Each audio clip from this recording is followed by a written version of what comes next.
Hello friends, prokaryotic DNA replication के first part में हमने इनिशिएशन स्टेप को देखा।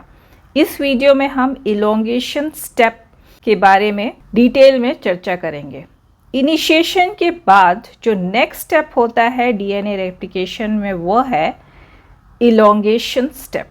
आइए हम इलोंगेशन के डेफिनेशन को देखते हैं। इसमें दो नए डॉटर स्ट्रैंड की सिंथेसिस होती है जो कि टेम्पलेट स्ट्रैंड के कॉम्प्लीमेंट्री होते हैं।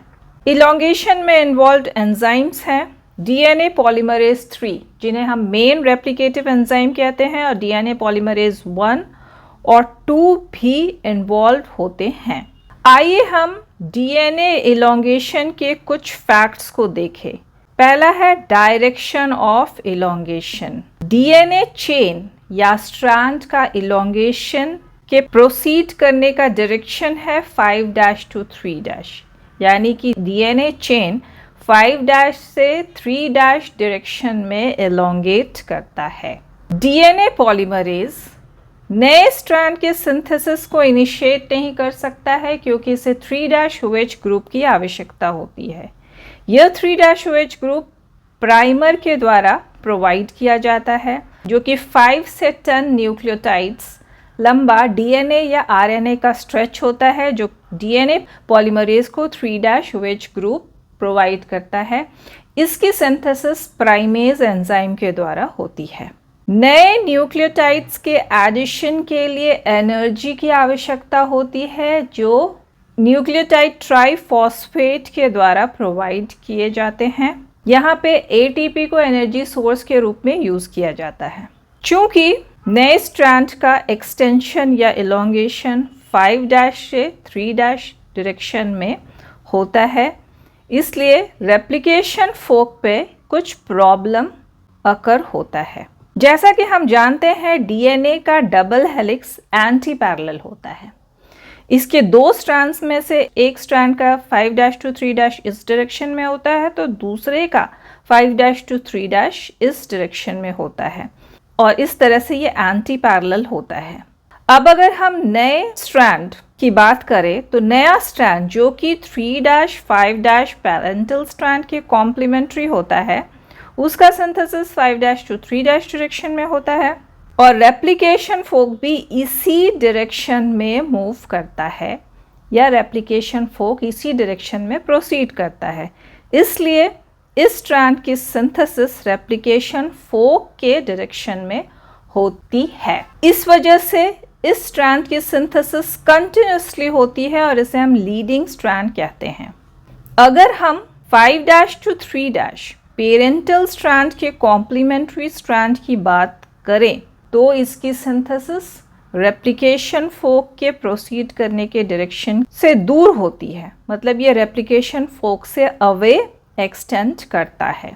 इस वजह से इसकी सिंथेसिस छोटे छोटे फ्रेगमेंट्स के रूप में होती है जिसे हम ओकाज़ाकी फ्रेगमेंट्स कहते हैं। तो इस तरह का स्ट्रैंड डिसकंटिन्यूसली सिंथेसाइज्ड होता है और इसे हम लैगिंग स्ट्रैंड कहते हैं। लीडिंग स्ट्रैंड के एलोंगेशन के लिए एक प्राइमर की आवश्यकता होती है, या अन्य शब्दों में लीडिंग स्ट्रैंड एक प्राइमर के द्वारा एक्सटेंड होता है। पर अगर लैगिंग स्ट्रैंड की बात करें तो हर ओकाज़ाकी फ्रेगमेंट के लिए एक नए प्राइमर की आवश्यकता होती है। आइए हम इलोंगेशन के तथ्यों को इस डायग्राम से समझते हैं। यह है पेरेंटल स्ट्रैंड जो कि एंटी पैरेलल है। एक का 5' to 3' इस डायरेक्शन में है और दूसरे का 5' to 3' इस डायरेक्शन में है। Helicase enzyme DNA double helix को अनवाइंड करता है और इसके दो स्ट्रैंड सेपरेट होते हैं। दो स्ट्रैंड के सेपरेशन से रेप्लिकेशन फोक बनता है।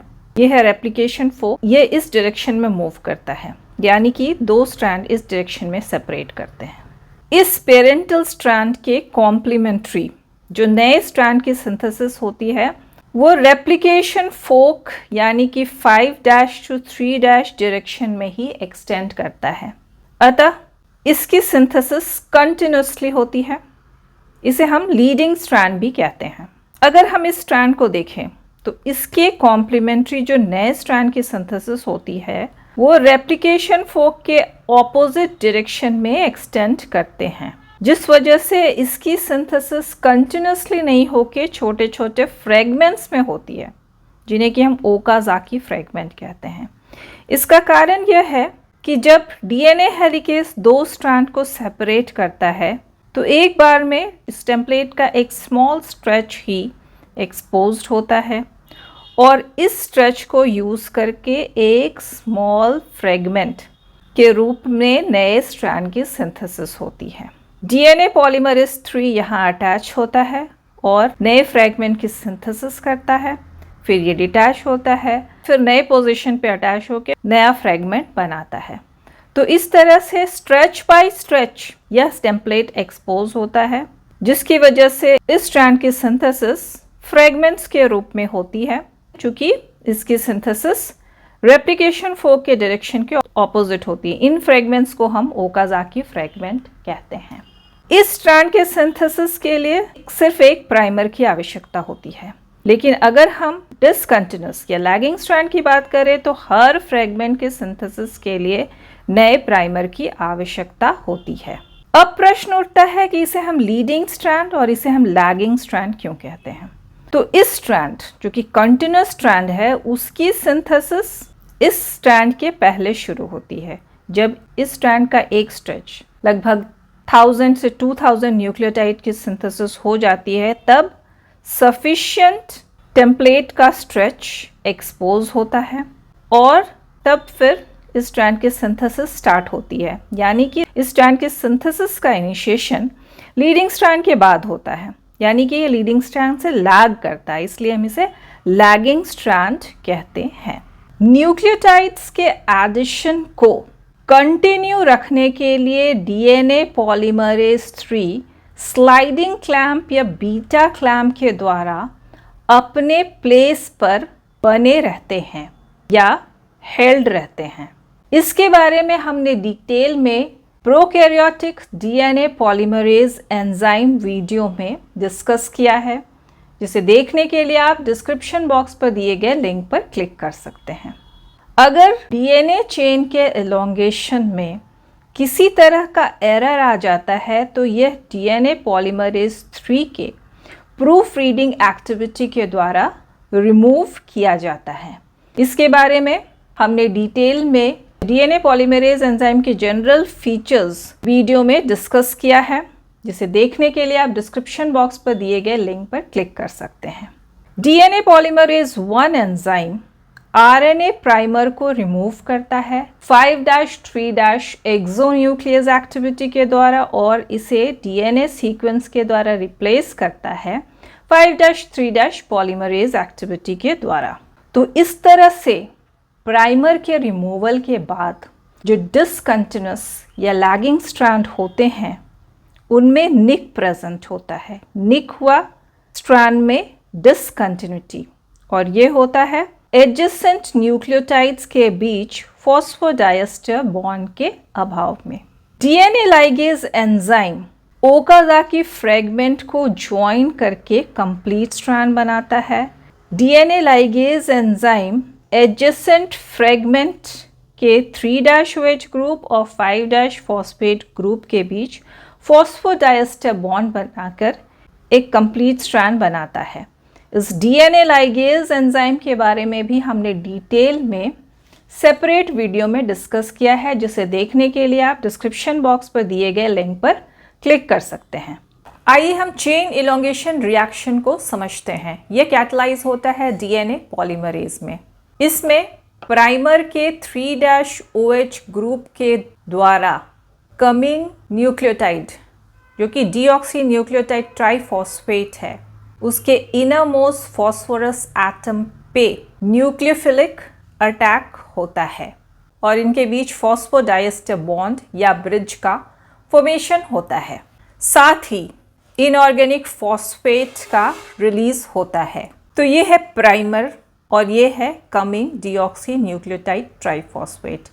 इस प्राइमर का 3-OH ग्रुप न्यूक्लियोफिलिक अटैक करता है कमिंग डीऑक्सी न्यूक्लियोटाइड ट्राइफॉस्फेट के इनर मोस्ट फॉस्फोरस एटम पे।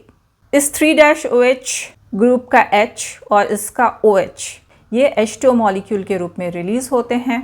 इनके बीच फॉस्फोडाइएस्टर बॉन्ड या ब्रिज का फॉर्मेशन होता है और इनऑर्गेनिक फॉस्फेट रिलीज होता है। इस तरह से एक एक करके डीऑक्सी न्यूक्लियोटाइड ट्राइफॉस्फेट जुड़ते जाते हैं। सेम रिएक्शन रिपीट होता है और चेन का एलोंगेशन 5' से 3' डायरेक्शन में होता है। सपोज डीएनए चेन में n number of deoxy nucleotide monophosphate है। फर्दर इससे आकर एक और डीऑक्सी न्यूक्लियोटाइड ट्राइफॉस्फेट जुड़ता है। तो अब डीएनए चेन में n+1 डीऑक्सी न्यूक्लियोटाइड मोनोफॉस्फेट हो जाते हैं और इनऑर्गेनिक फॉस्फेट रिलीज होता है और इस तरह से चेन का इलोंगेशन होता है। इसमें डीएनए पॉलीमरेज जो चेन के इलोंगेशन रिएक्शन को कैटालाइज करता है, उसके एक्टिव साइट पे Mg2+ प्रेजेंट होते हैं, जो कि इस प्रोसेस में एक इम्पॉर्टेंट रोल प्ले करता है। यह Mg2+ प्राइमर के 3' ग्रुप के साथ इंटरैक्ट करके इनके बीच के एसोसिएशन को रिड्यूस करता है, जिससे 3' मिलता है, जिसे कि हम न्यूक्लियोफाइल कहते हैं।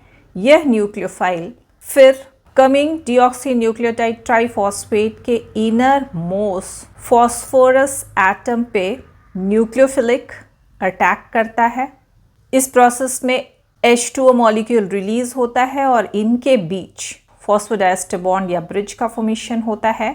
इनऑर्गेनिक फॉस्फेट रिलीज होता है। इस तरह से एक एक करके डीऑक्सी न्यूक्लियोटाइड ट्राइफॉस्फेट इस चेन से जुड़ते जाते हैं और चेन का इलोंगेशन 5' से 3' डायरेक्शन में होता है।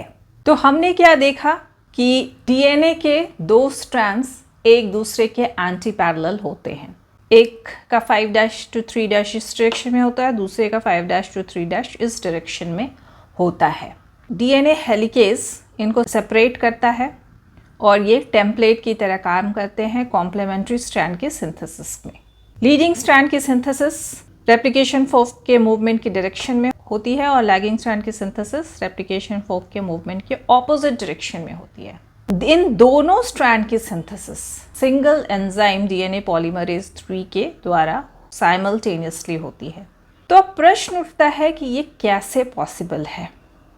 इसका सॉल्यूशन लाई करता है डीएनए पॉलीमरेज 3 एंजाइम के स्ट्रक्चर में। सो डीएनए पॉलीमरेज 3 का कोर डोमेन और बीटा क्लैंप डाइमर के रूप में होता है और इसके डाइमराइजेशन में इम्पॉर्टेंट रोल प्ले करता है। इसके डाइमराइजेशन को हेल्प करता है टाउ, जिसे कि हम डाइमराइजेशन कंपोनेंट कहते हैं। तो ये लीडिंग स्ट्रैंड की सिंथेसिस करता है और ये लैगिंग स्ट्रैंड की सिंथेसिस करता है। इस तरह से सिंगल एंजाइम के द्वारा दोनों स्ट्रैंड की सिंथेसिस साइमल्टेनियसली होती है। लेकिन इसके सिंथेसिस में एक और प्रॉब्लम है। लीडिंग स्ट्रैंड और लैगिंग स्ट्रैंड की सिंथेसिस एक दूसरे के ऑपोजिट डायरेक्शन में होती है। इसको ओवरकम करने के लिए जो लैगिंग स्ट्रैंड का टेम्पलेट होता है उसमें लूपिंग होती है। तो अब लीडिंग स्ट्रैंड की सिंथेसिस और लैगिंग स्ट्रैंड के ओकाज़ाकी फ्रेगमेंट की सिंथेसिस सेम डायरेक्शन में होती है। डीएनए पॉलीमरेज 3 इस पोजीशन पे अटैच होता है, ओकाज़ाकी फ्रेगमेंट की सिंथेसिस होती है, फिर ये डिटैच होता है और नए पोजीशन पे अटैच होकर नए ओकाज़ाकी फ्रेगमेंट की सिंथेसिस करता है। और डीएनए पॉलीमरेज 3 के अटैचमेंट और डिटैचमेंट में बीटा क्लैंप इन्वॉल्व होता है, जिसको हेल्प करता है क्लैंप लोडिंग कॉम्प्लेक्स। और इस तरह से डीएनए पॉलीमरेज 3 सिंगल एंजाइम दोनों स्ट्रैंड की सिंथेसिस साइमल्टेनियसली सेम डायरेक्शन में करता है।